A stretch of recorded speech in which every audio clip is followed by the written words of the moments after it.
Assalamualaikum warahmatullahi wabarakatuh. Innal hamdalillahi nahmaduhu wa nasta'inuhu wa nastaghfiruh wa na'udzubillahi min syururi anfusina wa min sayyiati a'malina. May yahdihillahu fala mudilla lahu wa may yudlil fala hadiyalah. Asyhadu an la ilaha illallah wahdahu la syarikalah wa asyhadu anna Muhammadan abduhu wa rasuluh. Allahumma sholli ala sayyidina Muhammad wa ala ali sayyidina Muhammad kama shallaita ala sayyidina Ibrahim wa ala ali sayyidina Ibrahim wa barik ala sayyidina Muhammad wa ala ali sayyidina Muhammad kama barakta ala sayyidina Ibrahim wa ala ali sayyidina Ibrahim fil alamin innaka Hamidum Majid. Rabbi shrah li sadri wa yassir li amri wahlul 'uqdatam min lisani yafqahu qawli, amma ba'du. Hadirin hadirat jamaah kaum muslimin wa muslimat yang dirahmati oleh Allah Subhanahu wa taala. Kemarin kita sudah membahas kitab Bulughul Maram, hadis nomor 118 yang disebutkan, yang dikemukakan oleh empat imam hadis yang diriwayatkan dari Aisyah radhiyallahu an. Sekarang kita membahas kepada hadis nomor 119 yang dari sahabat Rasulullah yang sama, yaitu Aisyah radhiyallahu anha. Ini beliau juga salah satu ummul mukminin, istri kesayangan Rasulullah Shallallahu alaihi wasallam. Wa an Aisyah radhiyallahu anha qalat kana Rasulullah sallallahu alaihi wasallam idza ightasala minal janabati yabda'u fayaghsilu yadayhi summa yufrigu biyaminihi ala shimalihi fayaghsilu farjahu summa yatawaddau summa yakhudul ma'a fayudkhilul asabi'ahu fi usulis sa'ri summa jafana ala ra'sihi salasa janafatin summa afadha sa'iri jasadihi summa ghasala rijlaihi, muttafaqun alaih wa lafzu lil Muslim.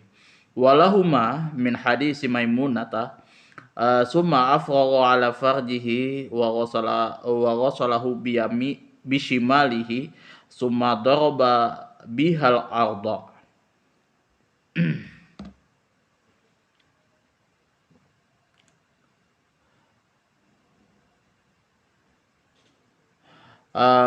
Kemudian di sini wa fi riwayatin famasaha biturab wa fil akhari summa ataitahu bil mundili faraddahu wa fihi wa ja'ala yanfadul ma biyadihi.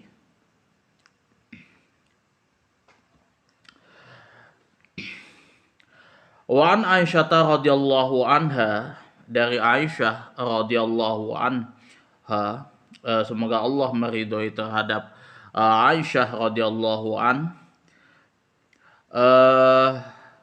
qala telah berkata Aisyah, karena Rasulullah sallallahu alaihi wasallam, sesungguhnya Rasulullah sallallahu alaihi wasallam idza tasallal minal janabati, apabila beliau mandi minal janabati karena junub, yabda'u maka beliau memulai fayaghsilu yadaihi, memulai dengan membasuh tangannya, summa yufrigu biyaminihi ala shimalihi, yang mana beliau menuang air tersebut biyaminihi dengan tangan kanannya, ala shimalihi ke tangan kirinya, fayaghsilu farjahu, kemudian beliau membasuh kemaluan Rasulullah sallallahu alaihi wasallam, summa yatawaddau, kemudian beliau berwudu, summa yakhudul ma'a, kemudian beliau mengambil air, fayudkhilu asabi'ahu, dan beliau memasukkan jari jemarinya seperti ini, fi usulis sa'ri, memasukkan jari jemarinya fi usulis sa'ri, jadi ini rambut. Nah, itu dimasukkan jari jemarinya seperti ini.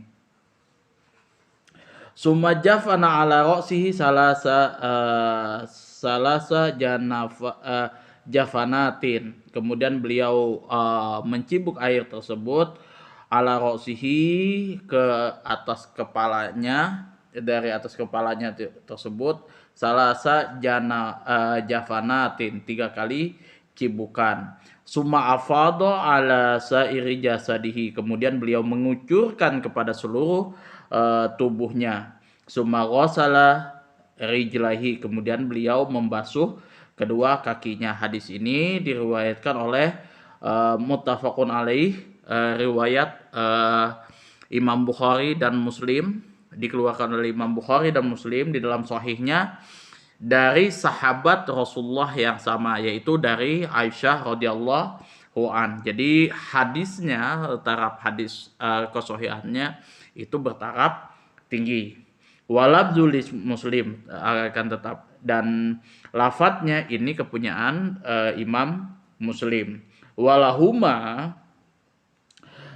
dan juga hadis ini dikemukakan juga oleh Imam Bukhari dan Muslim min hadis Maimunah, dari hadis Maimunah, summa afragha ala farjihi, kemudian meluangkan air ala farjihi,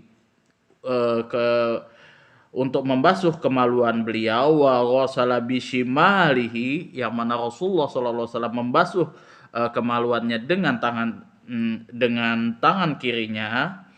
Summa darabaha minal ar, kemudian beliau menggosokkan dengan tangan kiri tersebut ardo, ke tanah ya. Jadi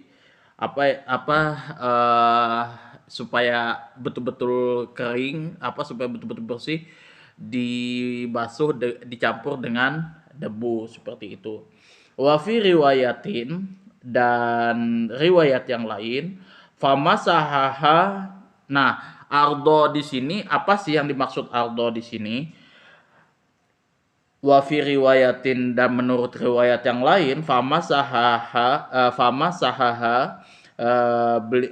di sini mengusap, Rasulullah SAW mengusap kemaluannya tadi biturab, dengan pasir. Jadi mengusapkan ardo tadi, ya, yang dimaksud ardo itu adalah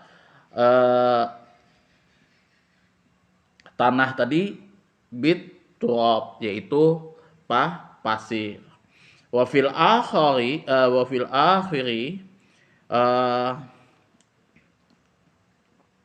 dan setelah berakhir, ya, istilahnya ini sudah beliau selesai mandi, summa ataituhu bil mundili, kemudian saya memberikannya sapu tangan atau handuk lah, seperti itu. Faraddahu, tetapi Rasulullah SAW menolaknya. Wa fihi, dan di dalam riwayat yang lain, wa ja'alahu yang qudul ma biadihi, yang mana Rasulullah mengeringkan air tersebut biadi, cuma dengan tangannya. Jadi tidak langsung ketika Maimunah tadi memberikan handuk, beliau menolak. Akan tetapi di situ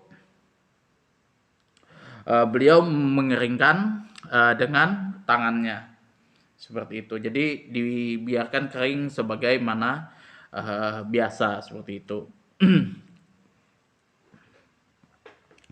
Kemudian kalau kita lihat dari makna keseluruhannya, di dalam kitab Ibanatul Ahkam,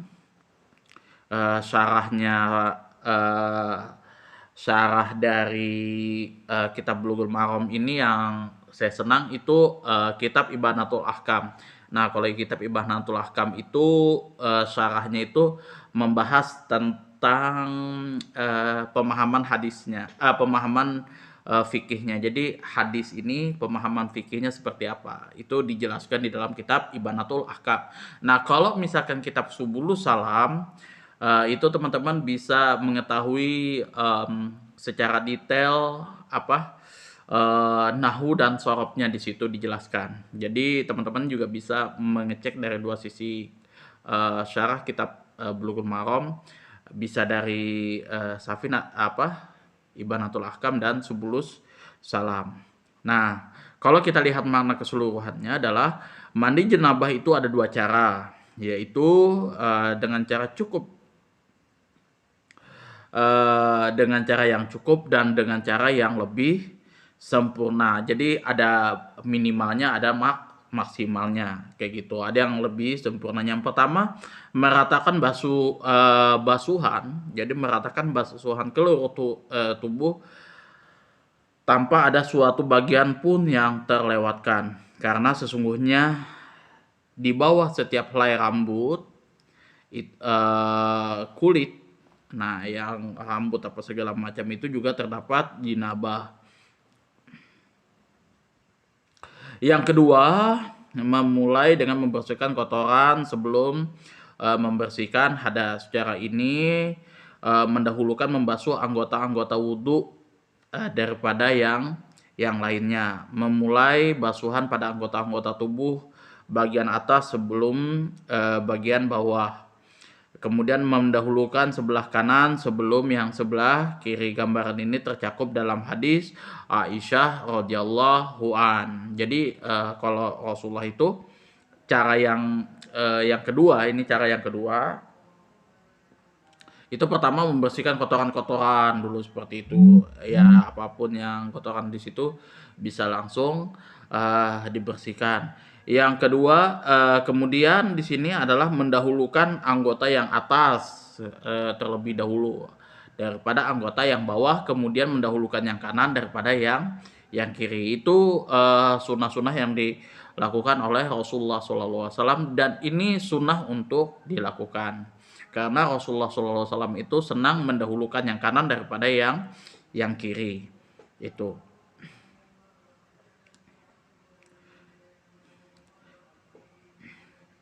Sebagaimana gambaran hadis yang sudah disebutkan dari Aisyah radhiyallahu an. Al-jinabah di sini maksudnya adalah hadas besar. Farjahu yang dimaksud adalah kemaluan. Di sini yang dicontohkan adalah kemaluan Rasulullah SAW. Tapi pada intinya ya berlaku untuk kita bagaimana kita di dalam mandi besar ya, mandi dalam keadaan hadas besar. Usul sya'r di sini akar-akar rambut agar sampai ke kulit kepala. Hafnat di sini hafnat di sini bentuk jamak daripada hafnah, artinya mencibuk air sepenuh kedua telapak tangan. Jadi seperti ini, atau kita menggunakan gayung. Itu yang namanya hafnat. Summa afdolal ma'a, kemudian beliau mengalirkan air dengan menumpahkannya ke seluruh tubuh. Jadi seperti ini, seret dari atas ke bawah. Sayro jasadihi, yaitu ke seluruh tubuh yang masih belum terkena basuhan. Seperti itu. Jadi kita mengalirkan air ke seluruh tubuh yang masih belum terkena basuhan. Jadi semua harus terkena terkena air.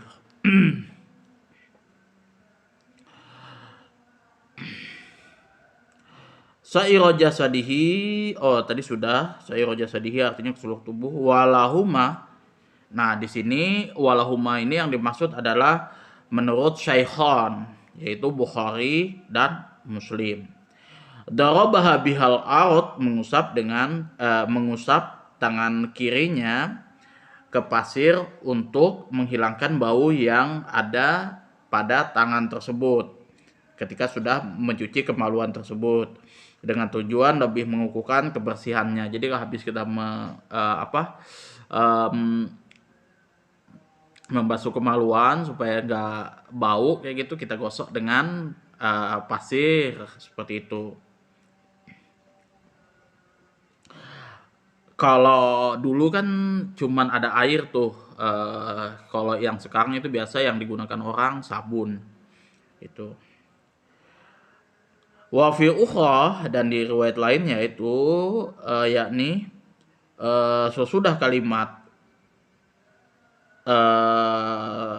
yakni sesudah kalimat kemudian Rasulullah beralih dari tempatnya lalu mencuci kedua kakinya. Jadi Rasulullah itu beralih dari tempat ini dari tempat mandi ke tempat lainnya. Kemudian beliau mencuci kedua kaki. Lalu dan aku membawa sebuah sapu tangan atau handuk lah kalau orang sekarang itu ya. Tetapi Rasulullah di sini menolak, lalu memulai mengeringkan air dengan tangan Rasulullah sendiri. Rodahu di sini tidak menerima sapu tangan itu. Jadi kalau rod itu beliau menolak langsung, enggak gitu. Kalau mardud itu artinya ditolak secara halus lah, seperti itu. Yanfudul ma di sini berasal dari kata nafat, artinya menuntaskan atau mengeringkan air. Nah, kemudian itu analisis lafadznya. Kalau misalkan kita melihat fikih hadisnya adalah mandi jinabah dimulai dengan mencuci kedua telapak tangan sebelum memasukkan air ke dalam wadah, itu sunnahnya. Jadi apapun itu kalau kita misalkan mau mandi jenabah, wudhu dan lain sebagainya, kita harus mencuci tangan terlebih dahulu. Itu sunnahnya yang sudah kita bahas kemarin-kemarin. Kemudian yang kedua melakukan istinja sebelum berwudhu. Jadi ya beristinja dilakukan dengan tangan kiri. Jadi membersihkan kotoran-kotoran yang ada pada kemaluan dengan tangan kiri. Hal ini dilakukan dengan sungguh-sungguh sehingga berasa yakin atas kebersihannya.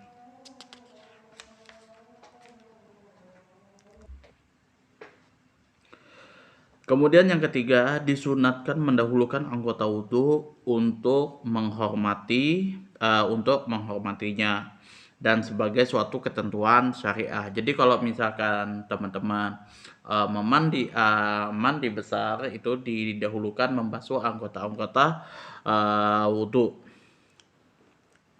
sebagai ketentuan dari syariat. Yang keempat, menyela-nyela rambut agar air dapat sampai ke akar-akar rambut seperti itu, karena pada setiap rambut terdapat jinabah. Ya, takut ada yang yang tertinggal dan lain sebagainya. Kemudian yang kelima, penjelasan mengenai gambaran mandi dari permulaan hingga akhir tentang penjelasan mengenai bilangan basuhan. Yang keenam, di sini Imam Syafi'i di sini mengatakan bahwa tidak memakai handuk untuk mengeringkan anggota wudhu, melainkan disunahkan untuk membiarkannya. Ini adalah pendapat Imam Syafi'i. Sedangkan Imam Malik, Imam Ahmad, dan Imam Abu Hanifah itu memperbolehkannya. Mereka mengatakan demikian berlandaskan hadis dari Salman Al-Farisi yang bunyinya seperti berikut. Anna Rasulullah sallallahu alaihi wasallam tawaddo'a faqalaba jubbata sufin kanat alaihi famasaha biha wajhahu. Akhrajahu Ibnu Majah di sini. Jadi ada landasan lain yang digunakan oleh Imam Abu Hanifah, Imam Malik, dan Imam Ahmad di sini bahwasanya Rasulullah SAW berwudu, lalu beliau membalikkan baju jubahnya yang ada pada Rasulullah SAW, yang dipunyai oleh Rasulullah SAW. Kemudian jubah yang dibalik tersebut beliau gunakan untuk mengusap wajahnya. Ini diriwayatkan oleh Ibnu Majah. Jadi kalau Imam Syafi'i itu tidak disunahkan untuk membiarkan. Jadi itu disunahkan untuk membiarkan, jadi nggak usah dikeringkan seperti itu. Tapi kalau Imam Abu Hanifah, Imam Malik, dan Imam Ahmad itu nggak apa-apa. Jadi begitu sudah selesai diratakan seperti itu, ya sudah dikeringkan pakai handuk, nggak ada masalah. Karena sebenarnya proses kita mengalirkan air itu ya sudah dilakukan kayak gitu. Nah, Rasulullah juga pernah melakukan pernah berwudu kemudian beliau usap kembali wajahnya dengan jubah beliau yang sudah beliau balik. Kemudian di sini yang ketujuh, boleh mengeringkan air dari seluruh anggota tubuh sehabis mandi jinabah, kemudian dikiaskan kepada masalah wudhu. Jadi eh, tiga imam mazhab, Imam Malik, Imam Ahmad, dan Imam Abu Hanifah memperbolehkan di sini karena mengkiaskan bahwa Rasulullah SAW itu pernah mengusap wajahnya dengan jubah beliau seperti itu. Jadi meskipun di waktu jenabah dan lain sebagainya boleh dikeringkan menggunakan handuk. Kalau Imam Syafi'i itu tidak, itu sunnahnya dikeringkan sebagaimana biasa lah kayak gitu. Jadi akan kering sendiri. Nah, itu tadi pembahasan tentang tata cara mandi wajib yang disunahkan oleh Rasulullah SAW, yang dilakukan oleh Rasulullah SAW menurut hadis dari Aisyah radhiyallahu an, kemudian juga dari hadis Maimunah radhiyallahu an. Mungkin itu saja yang dapat saya sampaikan. Kurang dan lebihnya saya mohon maaf yang sebesar-besarnya apabila ada suatu kesalahan. Mungkin ada yang mungkin teman-teman kasih masukan, silakan atur di kolom komentar. Akhirul kalam, assalamualaikum warahmatullahi wabarakatuh.